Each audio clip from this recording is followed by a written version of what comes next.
Today, we're going to look and see and use our Punnett square here to find out how males tend to be more linked with sexually linked recessive diseases than females. So we're going to start by filling out our chart. So we have our dad here with our X and our Y, and we have our mom with both of their X's. So each gives one of those two.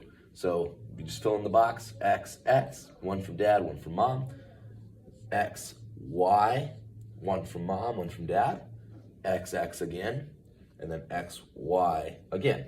So now that we have our box filled out, we know what these combinations are going to be. And these will not change really no matter what throughout this entire process. There's a 50% chance that it's male. Even though there's only one Y chromosome, that affects both of these boxes from the dad. So now we're gonna give the mom a disease here and see how that will affect the potential offspring.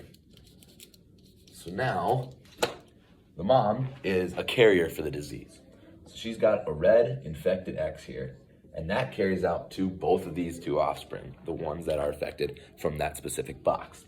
So now we see that this XX right here, with the blue X coming from the dad and the red X coming from the mom, that is going to be a carrier because only one, first of all, females have two X's, and then the one from dad does not have the disease. So they're only going to be a carrier because the mom's X will.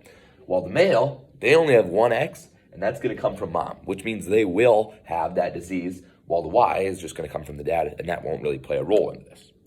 Now, again, we're going to look and change this X right here and see how that changes things when the mom is actually an active carrier of that disease. So as you can see, these two boxes now just look the same as the top. But when you think about it, instead of there being, a 25% chance that you have a male who has that disease, now it's 50% chance.